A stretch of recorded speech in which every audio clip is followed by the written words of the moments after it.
Hello everyone, welcome to our channel.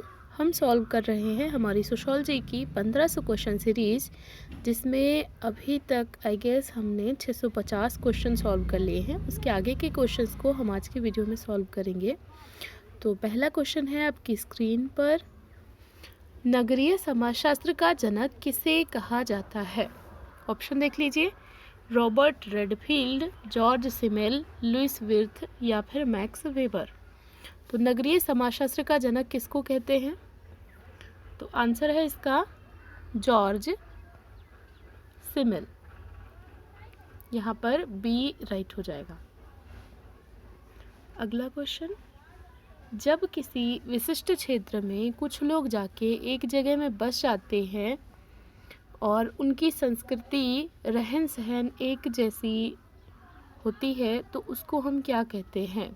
Option देखिए, मलिन बस्ती, कस्बा, घेटो, उपनगर। तो क्या कहेंगे इसको? तो इसको हम कहेंगे घेटो। जब एक ही जगह पे एक ही संस्कृति के काफ़ी सारे लोग वहाँ पे बस जाते हैं तो उसको कहा जाएगा घेटो। अगला क्वेश्चन है, who set city as a symbol of civilization? Option देख लीजिए, Louis Wirth, Victor D'Souza, T Shanin या फिर टी एल स्मिथ। तो city as symbol of civilization यानी कि जो शहर है वो सभ्यता का प्रतीक है, ये किसका मानना था? तो ये मानना था आपके लुइस विर्थ का। अच्छा, ये जो क्वेश्चन आप सॉल्व कर रहे हैं ये यूजीसी नेट का जो 4th यूनिट है, ग्रामीण और नगरीय समाजशास्त्र, वहाँ से संबंधित है। इसके बाद अभी कुछ क्वेश्चन सॉल्व करने के बाद इसी वीडियो में आपको मिलेंगे यूनिट 5 के भी क्वेश्चंस। तो ये वीडियो बहुत इंपॉर्टेंट है। यूनिट 4 और 5 के क्वेश्चंस इस वीडियो में कवर हो रहे हैं। तो अगर वीडियो अच्छी लग रही है आपको तो इसको लाइक कर दीजिए और अभी शेयर कर दीजिए, और नीचे लास्ट में कमेंट करके ज़रूर बताइएगा कि वीडियो कैसी लगी है। और चैनल पर नए हैं तो चैनल को सब्सक्राइब कर लीजिए। तो आंसर है यहाँ पे लुइस विर्थ। अगला क्वेश्चन, किसने कच्ची बस्तियों के लिए पतनोन्मुख क्षेत्र, इसको इंग्लिश में कहेंगे जोन ऑफ डिटेरियोटेशन, शब्द का प्रयोग किया था? पतनोन्मुख क्षेत्र। ऑप्शन देखिए, David Warner, Parker Burgess, Desai और पिल्ले या फिर लेविस। यहाँ पे लुइस विर्थ होगा आई गेस, ये टाइपिंग में थोड़ा सा गलत लिख गया है।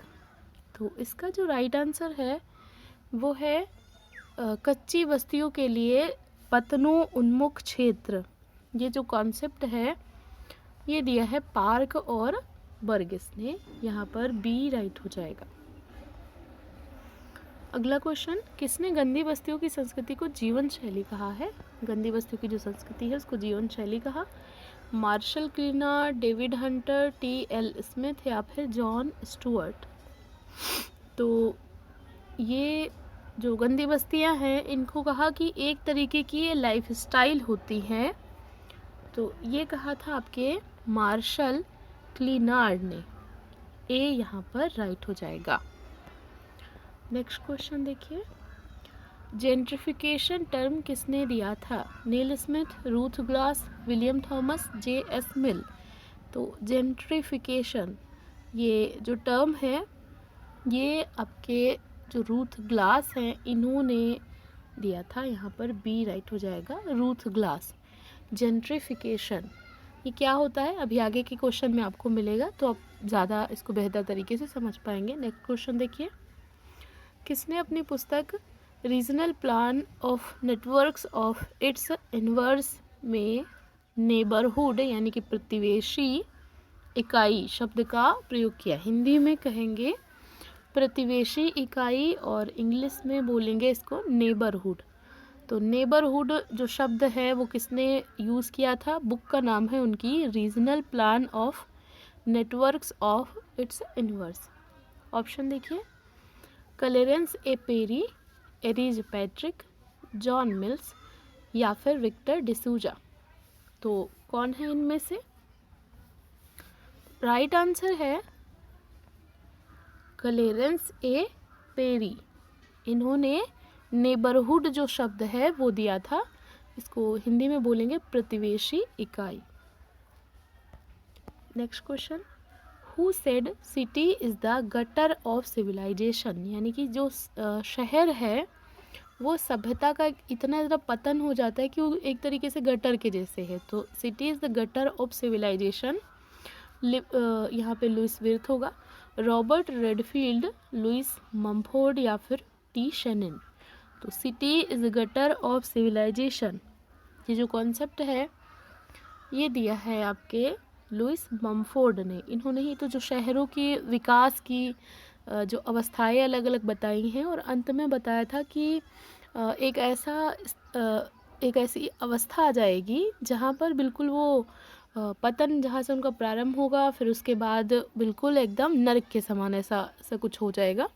टेरोनोपोलिस, नेक्रोपोलिस, ऐसा करके उन्होंने जो कॉन्सेप्ट दिए थे तो ये वहाँ से संबंधित है। तो city is the gutter of civilisation, Lewis Mumford. अगला क्वेश्चन, मलिन बस्ती में सांस्कृतिक उपांत्यता के प्रस्तावक कौन है? Victor Hugo, Victor D'Souza, Victor Turner या फिर जॉर्ज ल्यूकॉस। तो सांस्कृतिक उपांत्यता मलिन बस्तियों के संबंध में किसने दिया था? तो ये दिया था आपके विक्टर डिसूजा ने। यहाँ पर बी जो ऑप्शन है ये राइट हो जाएगा। नेक्स्ट क्वेश्चन देखिए, किसने पृष्ठ प्रदेश, इंग्लिश में इसको कहेंगे हिंटरलैंड, की अवधारणा दी जहाँ से नगरों के लिए जो प्रोडक्ट है या जिसको माल बोलते हैं उसका आदान प्रदान होता है, जो उनका प्रोडक्ट होता है वो आता है, तो उसके लिए पृष्ठ प्रदेश या फिर हिंटरलैंड का कॉन्सेप्ट किसने दिया था?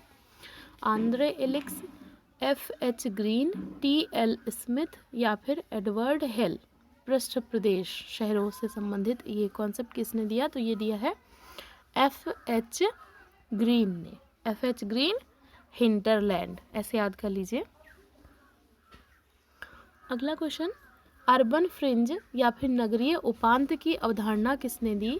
टी.एल. Smith, Victor D'Souza, F H. Green या फिर एडवर्ड हेल। तो अर्बन फ्रिंज या फिर नगरीय उपांत, ये कॉन्सेप्ट किसने दिया था? तो ये कॉन्सेप्ट दिया है आपके टी.एल. स्मिथ ने। यहाँ पर ए आपका राइट हो जाएगा। Next question, who written this book cities in evaluation? Option है Patrick Geddes, Charles J Galpin, Lewis Hamilton और लास्ट का है, यहाँ पे 3 ही ऑप्शन है। Who written this book cities in evaluation? Patrick Geddes, Charles J Galpin या फिर लुइस हैमिल्टन। तो इसका जो राइट आंसर हो जाएगा वो हो जाएगा पैट्रिक गेडिस, यानी कि ए यहाँ पर राइट हो जाएगा। अगला क्वेश्चन देखिए, ऐसे स्थान को हम क्या कहेंगे जो नगर की परिधि पर बसा ऐसा लघु समुदाय है जो कि अपनी आर्थिक आवश्यकताओं के लिए मुख्य नगर पर निर्भर रहता है। यानी नगर के परिधि यानी चारों तरफ उस पर बसा एक ऐसा लघु समुदाय जो कि आर्थिक आवश्यकताओं की पूर्ति के लिए नगर पर निर्भर होता है। ऑप्शन देख लीजिए, उपनगर, अनुगामी कस्बा, पृष्ठ प्रदेश या फिर महानगरीय ग्राम। तो इसको हम कहते हैं उपनगर। ए यहाँ पर राइट हो जाएगा। अगला क्वेश्चन है, महानगरीय ग्राम, इसको बोलेंगे मेट्रोपॉलिटन विलेज, इसका कॉन्सेप्ट किसने दिया था? देखो यहाँ पे थोड़ा सा लोग कंफ्यूज हो जाएंगे और बहुत ही छोटी सी जो कहते हैं सिली मिस्टेक से ये क्वेश्चन गलत हो सकता है। ऑप्शन में क्या पूछ रहा है? मेट्रोपॉलिटन विलेज, और ज़्यादातर लोग क्या करेंगे ग्लोबल विलेज सोच के मैक्ल्यूहन लगा देंगे, लेकिन यहाँ पे पूछ रहा है मेट्रोपॉलिटन विलेज। और मेट्रोपॉलिटन विलेज का जो कॉन्सेप्ट है ये दिया था पाहल ने। तो यहाँ पर बी ऑप्शन राइट हो जाएगा ये। अगला क्वेश्चन देख लीजिए, भारतीय प्रसंग में मलिन बस्तियों की जनसंख्या में वृद्धि क्या संदर्भित करती है? अतिनगरीकरण, ग्रामीण गरीबी का विस्तार या फिर नगरीकरण या फिर जेंट्रिफिकेशन यानी शहर की बहाली। तो भारतीय प्रसंग में जो मलिन बस्तियां अगर बढ़ रही हैं तो इससे हम क्या समझेंगे, किस तरीके का संकेत है?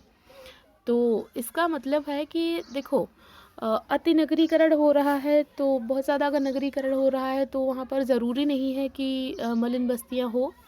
नगरीकरण हो रहा है तो भी बहुत ज़रूरी नहीं है, शहरों की बहाली हो रही है तो भी बहुत ज़रूरी नहीं है कि मलिन बस्तियाँ हों। लेकिन मलिन बस्तियों की जनसंख्या बढ़ रही है तो इसका मतलब है कि ग्रामीण जो क्षेत्र है वहाँ पर गरीबी इतना ज़्यादा बढ़ रही है कि रोज़ी रोटी की तलाश के लिए लोग शहरों में जा रहे हैं, और शहरों में जा रहे हैं तो जो मज़दूर वर्ग है तो उसके पास इतना पैसा तो नहीं है कि वो बड़े बड़े अच्छे खासे घर ले सके, अच्छी सुविधाओं में रह सके। तो फिर वो क्या करता है, झुग्गी झोपड़ियों में रहना शुरू कर देता है। तो इस वजह से इसका जो राइट आंसर है वो हो जाएगा बी। अगला क्वेश्चन है, who written this book Planet of Slums. Option A है Louis Mumford, B Mike Davis, C Ruth Glass, D Neil Smith. तो बुक का नाम है प्लैनेट ऑफ स्लम्स। तो ये जो बुक है ये लिखी है आपके माइक डेविस ने, बी यहाँ पर राइट हो जाएगा। अगला क्वेश्चन देखिए, शहरी क्षेत्रों की बहाली के लिए या उनको मॉडिफाई करने के लिए जब जो कम आय वाले स्लम एरिया के लोग हैं उनको हम हटाते हैं या उनका विस्थापन करते हैं तो उसको क्या कहा जाता है। मतलब जैसे कोई ऐसा क्षेत्र हुआ जो कि बहुत ही ज़्यादा आर्थिक तौर पर बहुत ज़्यादा महत्व रखता है। सपोज़ कि कोई मलिन बस्ती है नगर के सेंटर पे। अब चूंकि नगर का सेंटर है तो यहाँ पर क्या होना चाहिए था, औद्योगिक केंद्र होने चाहिए थे, बड़े बड़े मॉल वगैरह होने चाहिए थे, कुछ भी होना चाहिए था। तो एक तरीके से यहाँ पे शहर का विकास करने के लिए जब हम ये मलिन बस्ती को यहाँ से हटा देते हैं, यानी विस्थापित करके इनको बोलेंगे कहीं दूसरी जगह रहने के लिए, तो इसको कहा जाएगा, क्या कहेंगे। तो यहाँ पर ऑप्शन देख लीजिए आप एक बार। तो ये जो कॉन्सेप्ट है ये कहलाता है जेंट्रीफिकेशन। और अभी मैंने बताया था कि ये वाला जो कॉन्सेप्ट है ये किसने दिया था, जेंट्रीफिकेशन किसने दिया था, रूथ ग्लास। नेक्स्ट क्वेश्चन, किसने नगर के उत्थान और पतन की 6 अवस्था बताई, रूथ ग्लास, नील स्मिथ, लुइस मम्फोर्ड, हैरिस और उलमैन। तो ये बहुत इजी क्वेश्चन है और इसका राइट आंसर है लुइस मम्फोर्ड। अभी जो मैं आपको समझा रही थी इनका कॉन्सेप्ट ये वहीं से संबंधित है, यहाँ पर सी राइट हो जाएगा। अगला क्वेश्चन, जॉन लॉक ने 3 प्रकार के नेचुरल राइट्स बताए हैं जो कि राज्य हमें देता है, इनमें से कौन सा राइट है जो कि जॉन लॉक ने नहीं बताया है। तो life rights, liberty rights, living rights या फिर प्रॉपर्टी राइट्स, इनमें से कौन सा है जो कि जॉन लॉक ने नहीं बताया है। तो जॉन लॉक ने कहा था कि लाइफ राइट्स होना चाहिए, लिबर्टी होनी चाहिए, प्रॉपर्टी का जो अधिकार है वो भी होना चाहिए।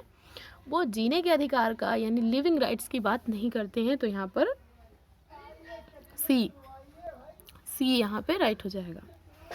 अगला क्वेश्चन, सर्वप्रथम किसने राज्य और सरकार यानी स्टेट और गवर्नमेंट में अंतर किया है, जॉन, रूसो, अरस्तु और लॉक। तो यहाँ पर राज्य और सरकार के मध्य में जो अंतर किया है वो है लॉक, यानी कि डी यहाँ पर राइट हो जाएगा। अगला क्वेश्चन, किसने कहा कि स्वैच्छिकतावाद भारतीय नागरिकतावाद का सार है। इंग्लिश में देखेंगे तो इसको कहेंगे voluntarism is the essence of Indian civilisation. स्वैच्छिकतावाद भारतीय नागरिकतावाद का सार है। तो ये किसने कहा था, Rousseau, Antonio Gramsci, Rajni Kothari या फिर हेंस कोहेन। तो यहाँ पर जो राइट आंसर है वो है रजनी कोठारी, सी यहाँ पर राइट हो जाएगा। अगला क्वेश्चन देखिए, किसने सिविल सोसाइटी को पब्लिक स्फेयर कहा, हैबरमास, हीगल, पार्था चटर्जी या फिर लॉक। तो सिविल सोसाइटी को पब्लिक स्फेयर, ये मैंने सिविल सोसाइटी पे एक प्रॉपर वीडियो ही बनाई हुई है, तो वो आप देख लेंगे तो वहाँ से आपको इसका राइट आंसर पता होगा। राइट आंसर है हैबरमास, ए। नेक्स्ट क्वेश्चन, एक मानव समुदाय को किसी दिए गए भूभाग में शारीरिक बल के वैध प्रयोग के एकाधिकार का सफलतापूर्वक दावा करता राज्य कहलाता है। राज्य की ये जो परिभाषा है ये किसने दी थी, Rajni Kothari, max weber, Nietzsche या फिर हॉब्स, लॉक, रूसो। तो कोई मानवीय समुदाय है और एक निश्चित भूभाग है, साथ में शारीरिक बल का वैध प्रयोग का एकाधिकार, तो वैधता वगैरह की बात हो रही है। ये जो परिभाषा है ये आपको संकेत कर रही है कि यहाँ पे कौन हो सकता है, मैक्स वेबर। तो यहाँ पर बी राइट हो जाएगा। अगला क्वेश्चन देखिए, the famous book the idea of nationalism में किसने पूर्व पश्चिम के राष्ट्रवाद की तुलना की है? द आइडिया ऑफ नेशनलिज्म, ये जो बुक है ये किससे संबंधित है? Samuel P Huntington, Hans Cohen या फिर मैक्स वेबर या फिर A.R. देसाई। तो द आइडिया ऑफ नेशनलिज्म ये जो बुक है ये लिखी गई है हैंस कोहेन की। बी यहाँ पर राइट हो जाएगा। अगला क्वेश्चन देखिए, किसका कहना है कि भविष्य में तृतीय विश्व युद्ध होने की संभावना है और यह युद्ध देश की बड़ी बड़ी सभ्यताओं और धर्मों के बीच होगा। यानी जब तृतीय विश्व युद्ध होगा तो वो सभ्यताओं और अलग अलग धर्मों के बीच में होगा, ऐसा किसका मानना था? Samuel P Huntington, Ernest Gellner या फिर A.R. देसाई या फिर एल्विन गोल्डनर। तो ये किसका मानना था? तो ये मानना था आपके सैमुअल पी हटिंगटन का। यहाँ पर ए राइट हो जाएगा। नेक्स्ट क्वेश्चन देखिए, राष्ट्रवाद के परिप्रेक्ष्य में किसने इमेजिनेड कम्युनिटीज यानी कि काल्पनिक समुदाय की अवधारणा दी थी? इमेजिनेड कम्युनिटीज, काल्पनिक समुदाय। ऑप्शन है हैंस कोहेन या फिर अर्नेस्ट गेलनर या फिर बेनेडिक्ट एंडरसन या फिर रजनी कोठारी। तो राष्ट्रवाद को एक तरीके की ऐसी कम्युनिटी बताया जो कि इमेजिन की जा रही है, ऐसा किसका मानना था? तो ये कहा था आपके बेनेडिक्ट एंडरसन ने। यहाँ पर सी करेक्ट हो जाएगा। नेक्स्ट क्वेश्चन देखिए, भारत में राष्ट्रवाद के 5 चरण किसने बताए थे? राधा कमल मुखर्जी, A.R. देसाई, पार्थ चटर्जी या फिर रॉबर्ट डहल। तो राष्ट्रवाद के 5 चरण, इंडियन नेशनलिज्म के 5 स्टेजेस। बहुत आसान सा प्रश्न है और राइट आंसर यहाँ पे हो जाएगा A.R. देसाई यानी कि बी। अगला क्वेश्चन, किसने कहा कि लोकतंत्र एक धोखा है? Democracy is illusion. Robert Dahl, Ernest Gellner या फिर A.R. देसाई या फिर रजनी कोठारी। तो लोकतंत्र को एक तरीके का इल्यूजन माना, वो उसको एक धोखा माना और कुछ नहीं है। तो ये मानना था आपके रॉबर्ट डहल का। ए यहाँ पर करेक्ट हो जाएगा। अब ये वाले जो क्वेश्चन है ये आपके हैं यूनिट 5 से। Next question, who wrote the book the coming crisis of western sociology. ये बहुत आसान सा प्रश्न है। Coming crisis of western sociology सीधा सीधा आपको ऑप्शन में दिख रहा है और राइट आंसर यहाँ पे हो जाएगा एल्विन गोल्डनर। गोल्डनर की पुस्तक है the coming crisis of western sociology. अगला क्वेश्चन, निम्नलिखित कॉन्सेप्ट बुक्स में से कौन सी गुरनार मिल्डर की नहीं है? Asian drama, soft power, American dilemma या फिर एशियन पावर। तो गुरनार मिल्डर ने एशियन ड्रामा लिखा है, सॉफ्ट पावर या फिर मृदु राज्य की भी बात की है इन्होंने, अमेरिकन डिलेमा की भी इन्होंने बात की है। एशियन पावर जो कॉन्सेप्ट है ये इनका नहीं है, तो डी यहाँ पर राइट हो जाएगा। अगला क्वेश्चन देखिए, लोकतंत्र का बहुलवादी सिद्धांत किसने दिया है? ओपेनहेमर, रॉबर्ट डहल या फिर हाइमन या फिर रॉबर्ट फिल्मर। तो लोकतंत्र का जो बहुलवादी सिद्धांत है ये दिया है रॉबर्ट डहल ने। बी यहाँ पर राइट हो जाएगा। अगला क्वेश्चन, राजनीतिक समाजीकरण यानी कि पॉलिटिकल सोशलाइजेशन, इसकी अवधारणा किसने दी थी? ओपेनहेमर, सोफिस्ट, हाइमन या फिर मैक्स वेबर। तो पॉलिटिकल सोशलाइजेशन या फिर राजनीतिक समाजीकरण ये कॉन्सेप्ट संबंधित है हाइमन से। यहाँ पर सी राइट हो जाएगा। अगला क्वेश्चन देखिए, किसने कहा कि राज्य निरंतर विकास की प्रक्रिया का परिणाम है? जैसे मनुष्य का शरीर निरंतर विकसित होता है वैसे राज्य का भी क्रमिक विकास हुआ है। मतलब कि राज्य अचानक से ऐसा कुछ नहीं हुआ कि भगवान ने बना दिया और दैवीय उत्पत्ति वगैरह नहीं हुई है। इसका निरंतर एक तरीके से विकास हुआ है। ये किसने कहा है? तो यहाँ पर जो राइट है वो है बेज हार्ट। बी यहाँ पर राइट हो जाएगा। अगला क्वेश्चन देखिए, राज्य निर्माण के परिप्रेक्ष्य में किसने सामाजिक समझौते यानी सोशल कॉन्ट्रैक्ट थियरी का सिद्धांत दिया था? प्लेटो और अरस्तु, वेबर और स्पेंसर, हॉब्स, लॉक, रूसो या फिर इनमें से कोई नहीं। तो सोशल कॉन्ट्रैक्ट, राज्य का निर्माण कैसे हुआ है? किसी ईश्वर ने नहीं किया। दैवीय उत्पत्ति के सिद्धांत को वो नकार रहे हैं और कह रहे हैं कि समाज ने ही आपस में एक तरीके की ट्रीटी की, समझौता किया और उसके बेसिस पे राज्य का निर्माण किया। तो ये बहुत ही फेमस 3 सिद्धांतकार हैं आपके, हॉब्स, लॉक और रूसो। सी यहाँ पर राइट हो जाएगा।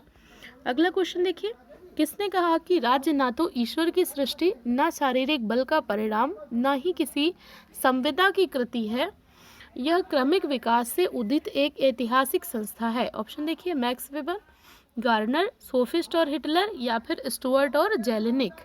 तो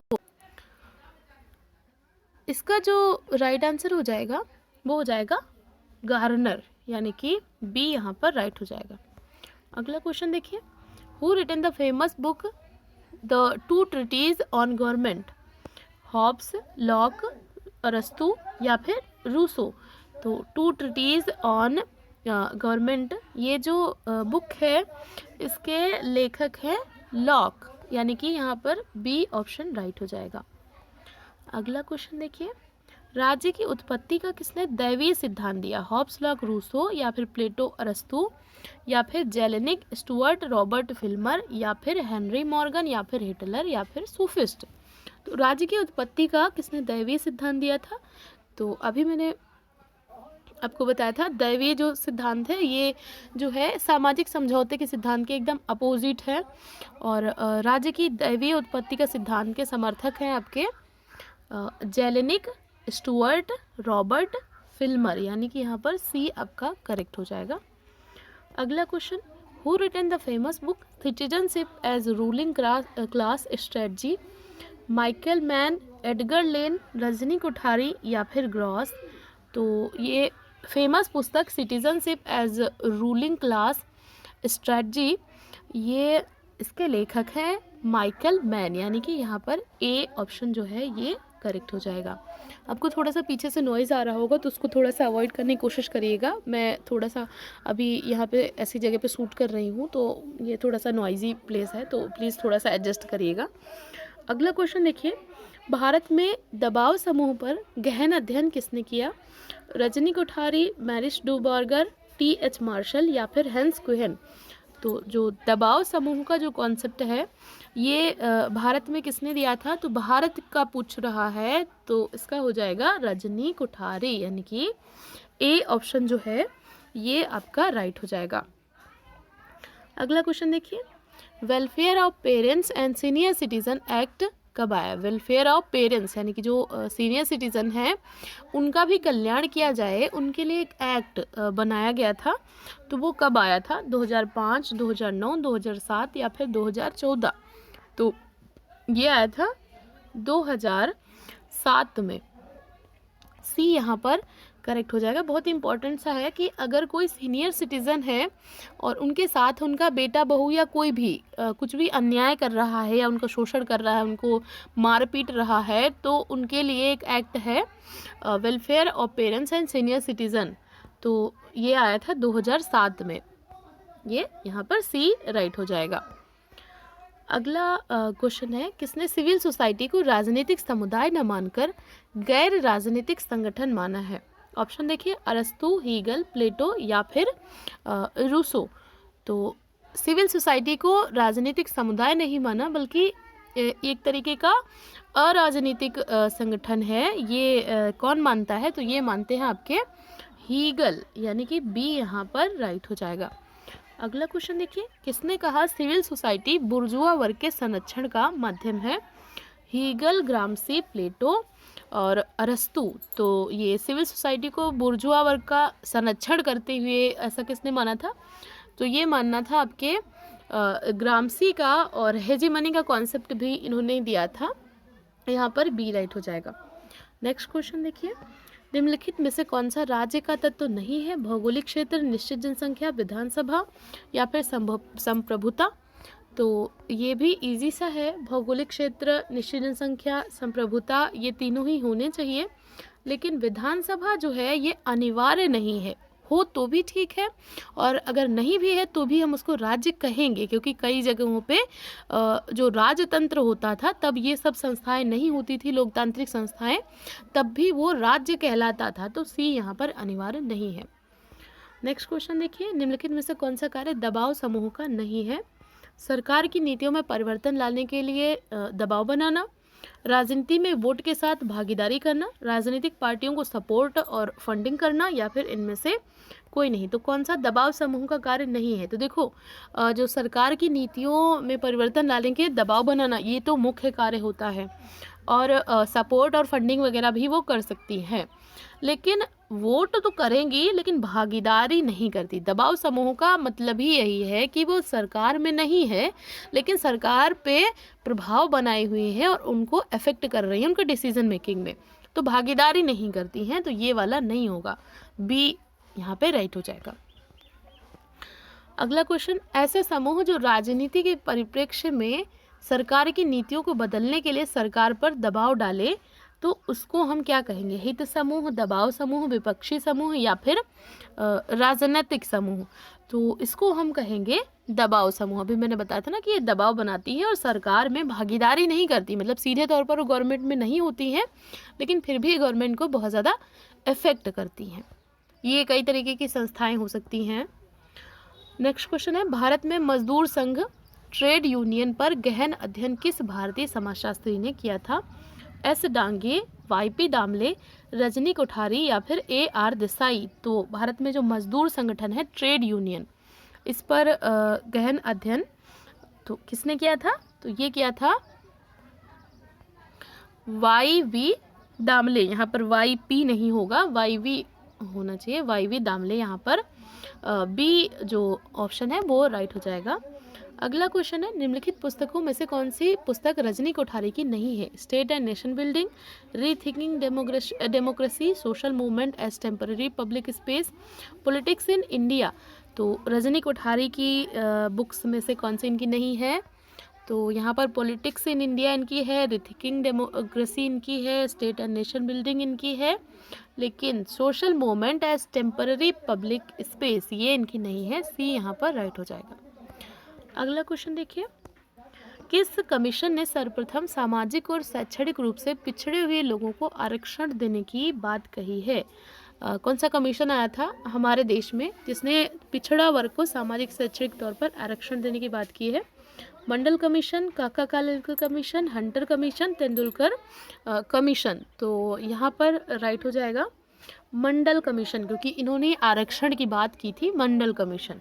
आपके लिए क्वेश्चन है, ये जो मंडल कमीशन है ये किस ईयर में आया था ये कमेंट करके बताना है। पिछड़ा वर्ग से संबंधित जो आरक्षण की बात हुई थी वो किस ईयर में इन्होंने करी थी, इन्होंने अपनी जो रिपोर्ट सौंपी है ये आपको कमेंट करना है, नीचे कमेंट सेक्शन में बताइएगा। अगला क्वेश्चन, किसने आरक्षण की राजनीति को सकारात्मक हस्तक्षेप, इंग्लिश में कहते हैं अफर्मेटिव एक्शन, ये कहा है? ऑप्शन है राम मनोहर लोहिया, टीके वुमेन, रजनी कोठारी और लिपसेट। तो ये कहा था आपके राम मनोहर लोहिया जी ने, तो यहाँ पर ए ऑप्शन राइट हो जाएगा। अगला और आज का लास्ट क्वेश्चन, पॉलिटिक कल्चर यानी कि राजनीतिक संस्कृति, पॉलिटिक कल्चर राजनीतिक संस्कृति की अवधारणा किसने दी थी? सिमोन लिपसेट, एलमंड पावेल और सिडनी वर्बो, या फिर रिहार्ड बेनेडिक्ट, या फिर अगेन रजनी कोठारी? तो यहाँ पर जो राइट आंसर होगा वो होगा आलमंड पावेल और सिडनी वर्बा, यानी कि बी यहाँ पर करेक्ट हो जाएगा। पॉलिटिकल कल्चर यानी राजनीतिक संस्कृति की जो कॉन्सेप्ट दिया है ये इन्होंने ही दिया है। तो ये थे आज के क्वेश्चंस। आई होप आपको क्वेश्चंस अच्छे लगे होंगे। आपके लिए जो क्वेश्चन मैंने छोड़ा है, मंडल कमीशन कब आया था, ये कमेंट में ज़रूर बताइएगा इसका आंसर जिसको भी पता हो। और ऐसे ही पढ़ते रहिए, अपने गोल की तरफ आगे बढ़ते रहिए। वीडियो देखने के लिए थैंक यू सो मच।